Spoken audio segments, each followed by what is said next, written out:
Welcome to Live Free. I'm Angela K. Austin. Together, we'll discuss books, we'll explore the world, and we'll do it with some of my closest friends. And hopefully, we'll make new ones along the way. Hey everybody, I'm Angela K. Austin, and today I'm here with Naima Simone and Stacy Boy. Say hi, Naima and Stacy. Hi. All right, guys. So I am so excited, right? I reached out, like I was telling Naima earlier, I have no shame in my game. I reached out to Carol Dunsmore of Harlequin. And look what happened. I have Naima and I have Stacy joining me here today. And we're going to talk a little bit about romance, about writing for Harlequin. And we're going to talk a little bit about Harlequin and its Own Voices campaign. We're going to talk about diversity in writing with one of the leaders in the game when it comes to romance and writing. But before we get to Stacy and some of this cool stuff with Own Voices, let's chat with Naima. Naima, so tell all of us, who is Naima? Who were you before Harlequin? And then let's get a little bit more into why you write romance and why you work with Harlequin. So tell us who you are. Well, my name is Naima Simone, and I write contemporary romance, the hot stuff, emotional, sensual, contemporary romance. And as far as who I was before I started writing for Harlequin, I was full-time author, sleep deprived, always writing a deadline, domestically challenged, a bit of a masochist because, I write in a field where rejection is, kind of part of the game. And I am one who has always feared rejection, and yet I still do it. And I am a part of the best, what I consider the best industry in the world. So I guess you could say I'm still the same Naima now that I was before I started writing for Harlequin. Still got bags under my eyes. So Still working hard. Still working hard. Still working hard. Still doing it. Awesome. So why romance? Why, there's so many other genres you could be a part of. So why write in the fiction area of romance? Well, okay, I have to preface this by saying, okay, I'm a PK. And for those who don't know, that's a pastor's kid. So it all comes down to growing up in the church. Like my father's was a pastor. Well, he is a pastor. My grandfather was a pastor. My husband is now a minister. I don't ask how this works. So I grew up always being taught that the greatest power in the world is love. So for me, it's like, if I was going to write anything, it was kind of like I had no other choice but to write romance. I had to write about love because love is the driving force to me behind everything. When I read a romance, and I've read romance since I was a kid, probably earlier than I should have. Thanks, my mother. If she's watching this, you fell down on that job. I was reading tons of romance since I was a kid. And one of the things that always struck me was the transformative power of love. The characters always change from who they were in the beginning to who they were in the end. And whether it was through the healing power of love, through the sacrificial power of it, one person learning to accept and see somebody through their faults, which all came down to love, seeing them through the lens of love. That struck me as so powerful, as so amazing and awesome.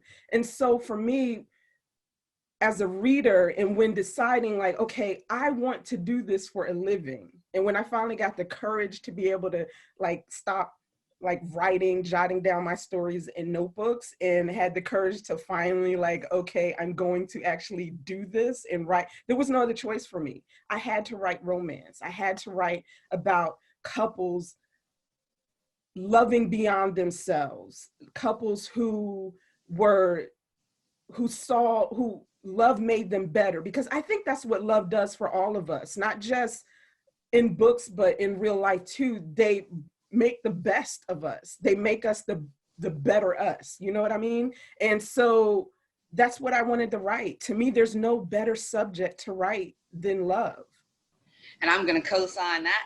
I think that that's, something that I was actually talking to a friend of mine the other day, because I think, of course, love, it comes in so many different forms, so whether it's that love of intimacy, that we talk about in romance, or whether it's that familial kind of thing, which you see a lot of in romance books as well. You see that, family. And I was talking with a friend about that the other day. Is just, we were like, a lot of people, because they don't have that support or they don't have that love, they don't think that they're capable of certain things, and they don't accomplish certain things. So I agree with you. I'm going to completely co-sign that. So then why Harlequin? Like you said earlier, this is the industry that has a lot of rejections. I had a folder of rejection letters at one point, and I was like, and lost it away. Listen, I'm just going to throw out there that Harlequin was one of the publishers that rejected me, but I'm not bitter. But but to be honest, that book deserved to be rejected. Okay, it was like 12, 13 years ago. It deserved to be rejected. But when I was younger, my grandmother was a domestic, and the lady that she worked for, actually, I had to be like 10 or 11, 12, and she had a Harlequin subscription, right? And so whenever her employer was through with her books, my grandmother would put them in the brown paper bag, and somehow they would find their way home to I think the statute of limitations has like passed, so I think it's okay to talk about this. And they would find their way home to her. And my sister and I would just take them and like read all these Harlequin books on her porch. Like we would spend weekends reading. So Harlequin was really, besides, Sweet Valley High or whatever, they were really our first introductions to romance. And then, like I said, the book was bad, but it was one of the first major publishers that I submitted a book to, and it ended up in the slush pile. But I think it was almost, it's like this milestone. It's the publisher that when you think of romance, you think of Harlequin. And for me, it was one of the publishers that was a dream publisher for me that I wanted to write for. It was the publisher that introduced me to romance, and I dreamed of writing for him. And so it's almost like coming full circle to be here. And it's still almost a little surreal. Like I'm almost 6 books in come November, and it's still a little surreal.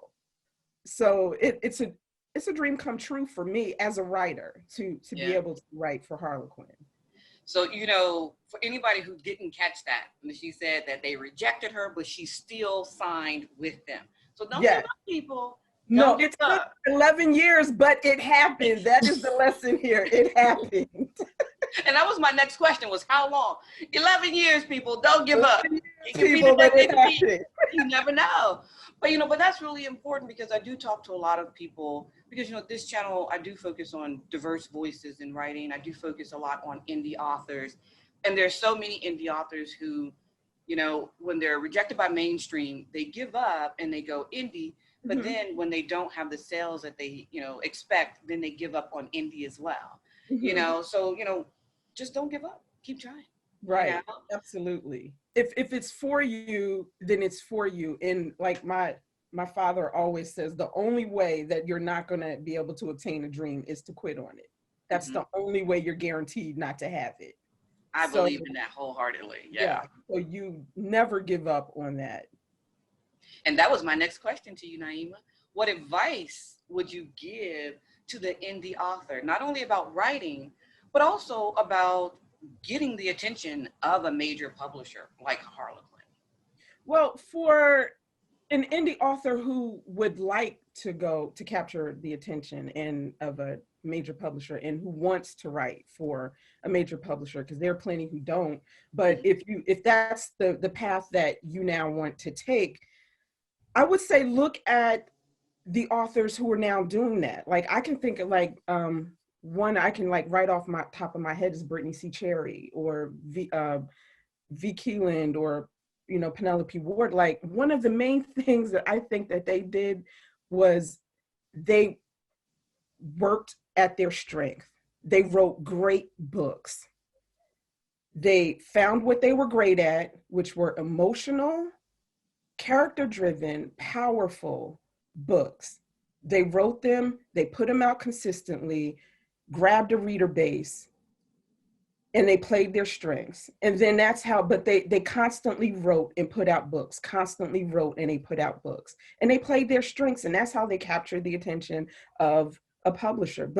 And so that's one thing I would definitely say, know your strengths. If you're good at first person, if you're good at character-driven books, if you're good at emotion, if you're good at sexiness, if you're good at small town, family, do that, play it, know it, and work it. And work on everything from writing to promotion to marketing to work your reader base, to work, to grab the attention of a major publisher. But also, if you know the publisher who you want to write for, do your study, do your research, and find out what they're putting out. Not 5 years ago, but like recently, a year ago, 6 months ago, because what they put out even like 2 or 3 years ago may not be what they're putting out now. So you need to read what they're putting out. Number one, is it for you? Is that your voice? Because you really shouldn't change your voice and your writing style just to grab a contract, because then you'll be locked in to writing 2 and 3 books, and you might not even love what you're writing. So you have to do your research and find out, is this really what you want to write? And if it is, how can you fit your voice into it? And then also, which I think indie authors are already killing, is, and it might seem contradictory, but take a risk. If you're looking at the guidelines for that publisher, and that publisher is saying, I want small town, family-oriented romances.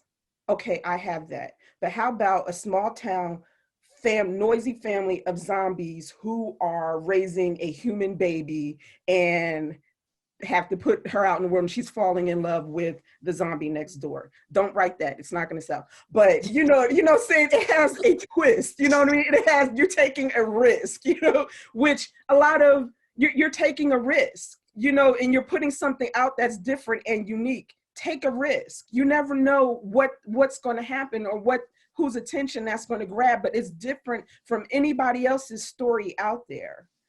So that's what I would suggest, that's my advice. And to anyone, whether you're indie or you're pre-published, always, always, always perfect your craft. Continue taking the courses, continue taking the classes. No one is ever too old to stop learning. I continue taking classes to this day, and I'm constantly amazed by everything that I learn. No lie, every time that Stacy edits a book for me, I learn something new about myself and about how I write and how I want to write and what I write. And that was my next question, because I want to get into your books and I want to talk a little bit about how you and Stacy work together. Because this next question is, how hard is it to write with a Stacy and a Harlequin? I think you should be asking Stacy how hard is it to write with a Naima. We're going to take this back and forth, because I know Stacy can answer that too, for just like you just said, how hard is it for Stacy to write with a Naima and Harlequin? But let's talk a little bit about the books that you have, because you say you're 6 books in. What was the first book? And what's this latest book, And let's talk a little bit about how you and Stacy work together. Stacy, have you worked on all 6 of these books with Naima? Yes, I have been very, very lucky to work on all of them. Awesome. Okay, so we can really find out. Let's get some juicy details. Tell me all the details, Stacy. So what is this? What was the first book that you two worked on together? What was the title of the first book that we worked on together? Because Naima was originally with a different editor who was on my team. And I think they started working on the first book. And then I ended up getting to do some edits, I think on that one, or was it with the one after that one? It was that one. It was the first one. Yep. Well, we spied Naima by reading her work that she was publishing with a different publisher. And we were like, oh, that's so good. We want her to write for us. So we kind of enticed her, you know. So every time a book comes in, I'm super excited because I'm like, oh my God, I get to read this. And then it goes really fast. What was the name of that first book, guys? Oh my gosh. You're asking me like Bargain. on Zoom brain. I'm going to look it up and make sure because I do not want to get the title incorrect. I think it was The Billionaire's Bargain. Yes. It was the Blackout Billionaire series. Right. Yeah. And The Billionaire's Bargain. That's so funny to me. Well, there's 3 billionaires, and the one that comes to mind all the time is Blame It on the Billionaire, but that was actually the 3rd book in the series. Yeah. So how did that, somebody else on your team was working on it, and then you got in, and then you did some edits on it. And so what's you guys' process as you work together? How have you crafted this magic? What's happening? Oh, well, Naima writes great books. She sends them to me. I read them. I think, wow, this is so good. And then I just trim her word count to fit our word count. I mean, that's trimming. I am a trimmer. That's what I do. But send it in over the word count. That's why. Yeah, there's nothing wrong with that. You know, editing is about trimming just the right amount, right? Just the right amount. So, okay. Yep. So what's the name of the latest book you guys are working on right now? We just finished all of the rounds, I think, with the first Rose Bend novel for HQN, The Road to Rose Bend. And when is that one going to be released? May 2021. That's right, Naima, isn't it? Yeah, so excited. Okay. Awesome.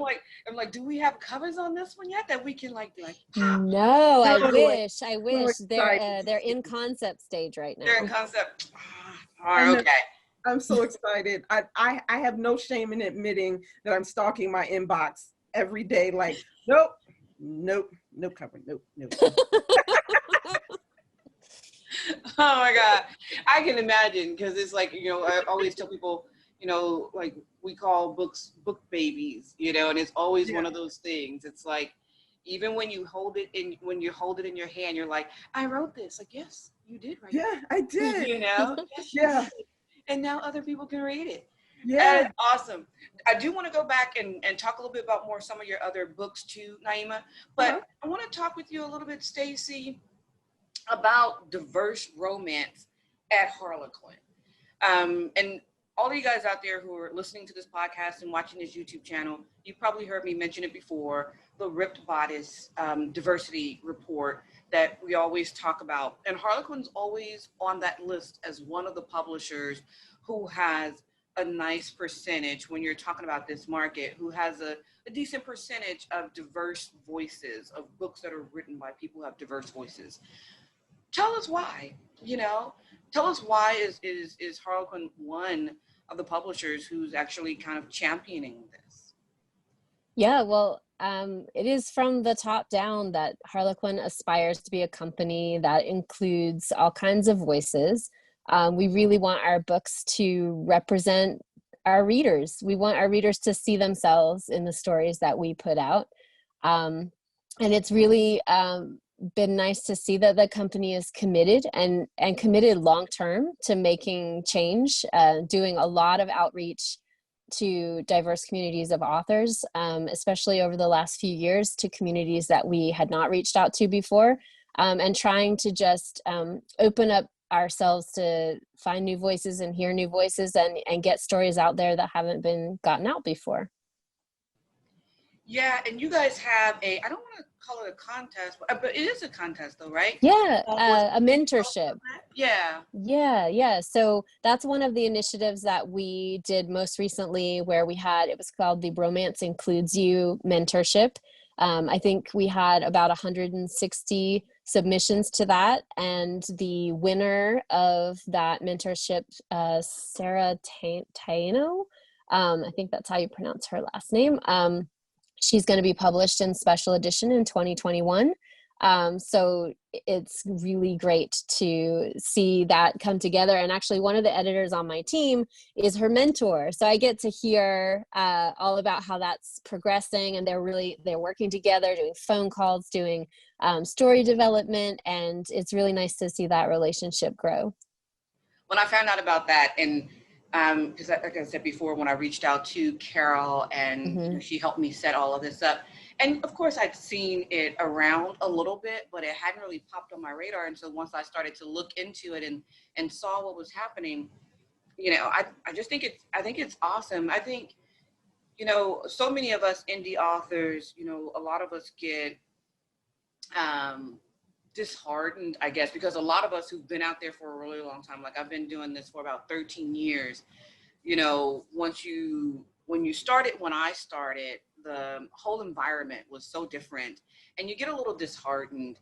And so to be honest, you don't even check in. You're not even listening anymore to what major publishers are saying, because it becomes white noise and you tune it out.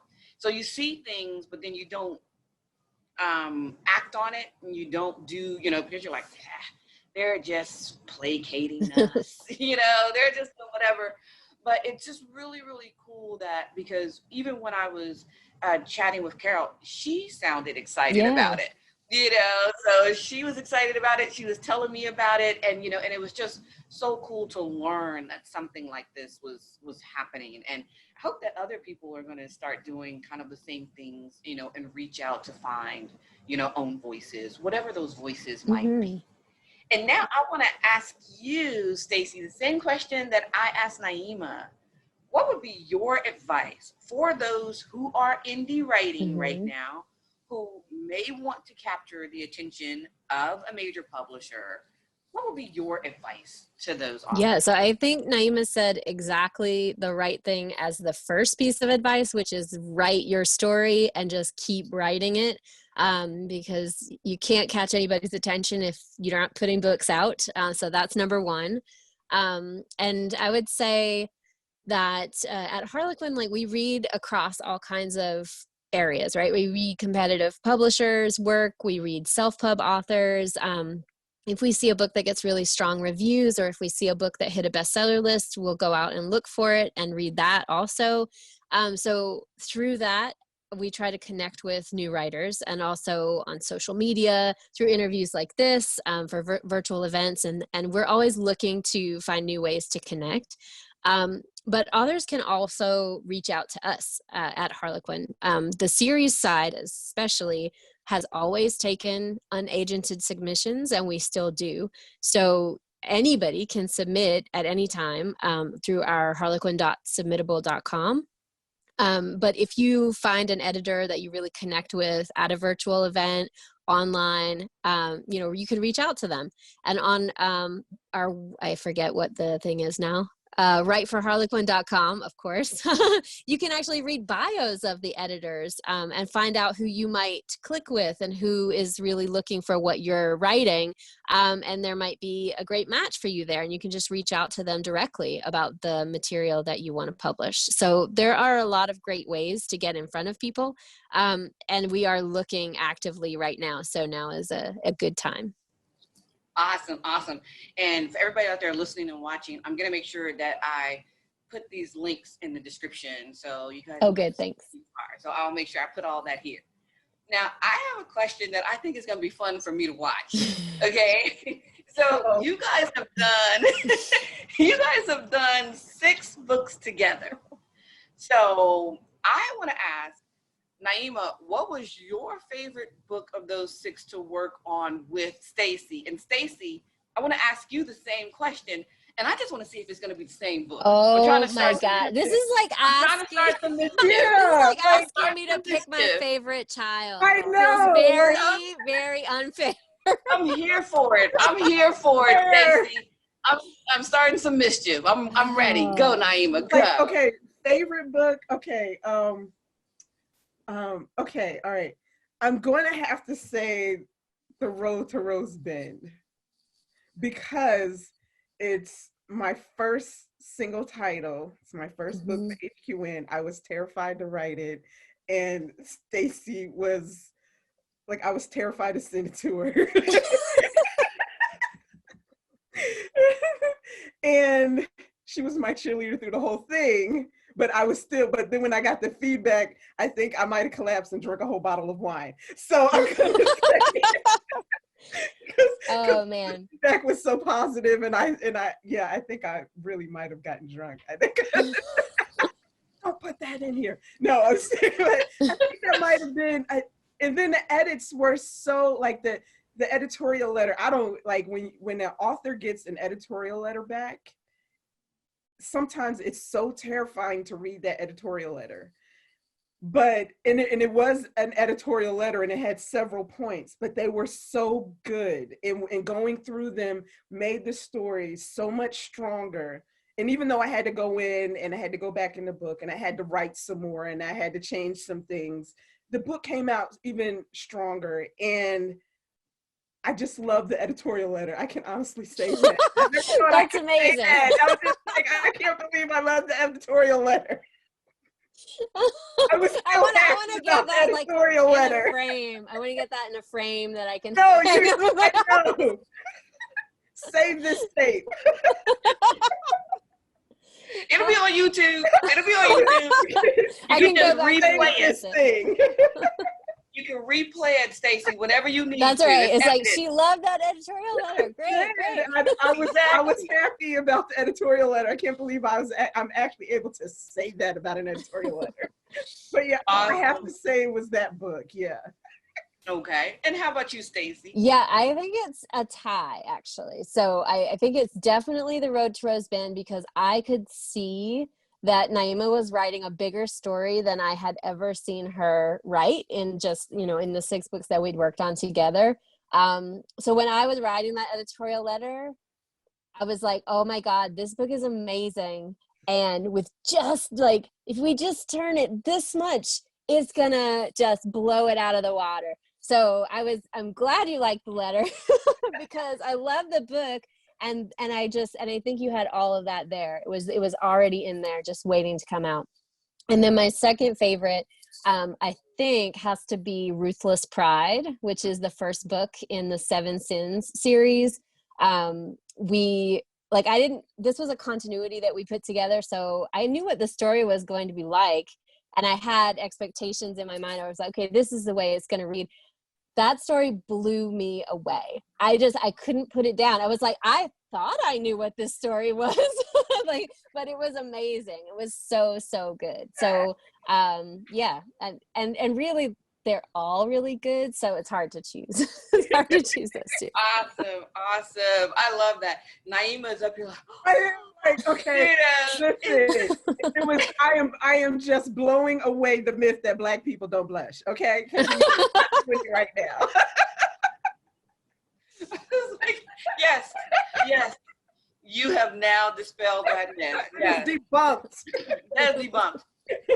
That was so fun for me to watch. Thanks for playing my game, guys. I love it. Both of you were like, that was sneaky. Yeah, that was so cool. That was so much fun. This has been so amazing. And I want to really say thank you to both of you for spending this time with me. It's like, I think that so many of us, myself included, when we get into the indie world, we almost put up a barrier against the mainstream world because we're like, oh, they're not checking for us. And you know what? We're not checking for them, So I really wanted to have the opportunity through this podcast and channel to not only elevate those voices of people who are indie, but also to expose some of us to the publishers that, we were like, boo for you, to really show that there's a change. The whole market is different now. And there is, of course, as an indie author, I believe that there's room for everybody, but also I want people to understand that there's so many pathways, and why not take them all? Why not take them all? And so, Naima, if you would, let's start with you. If you would give us all of your social media. Okay. So that we know how to contact you, and we know where to watch for this drop of the cover reveal. Okay. So how do we find you on social media? I am on Facebook. I just put my name into the search bar, and I'm Naima Simone author, and I also have my a profile page under Naima Simone. I'm on Instagram, Naima Simone author, and I'm on Twitter, even though I'm not there as much. I'm more Facebook and Instagram kind of person. And of course, my website, naimasimone.com. Okay. All right. And I have a street team, Naima Saints and Sinners. Naima- We're recruiting saints right now because we're very center top heavy. So, I'm just like, now I want to know all the details on that. What does that mean? And now I'm like, am I a member of that group? I must go find it and figure out the answer to this question. Oh, wow.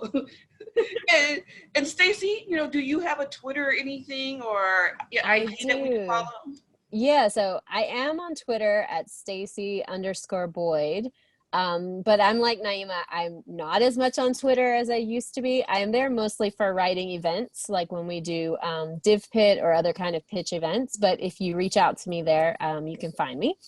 And I'm also on Facebook. You can look up Stacy Boyd Editor. I should be on there. And then you can read my bio, like I said, on writeforharlequin.com. So I'm available there too. Awesome. And Naima, just one more time, what's the name of that next book? And Stacy, what's the drop date on that one?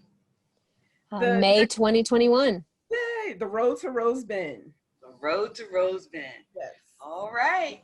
Hey, my people, everybody out there in YouTube world and podcast land. I'm Angela K. Austin. This is Naima Simone and Stacy Boyd. Thank you so much for joining me. I hope that you guys enjoyed this conversation, and I hope I will see you all again soon. Thank you, Naima. Thank you, Stacy. Thank you. Awesome.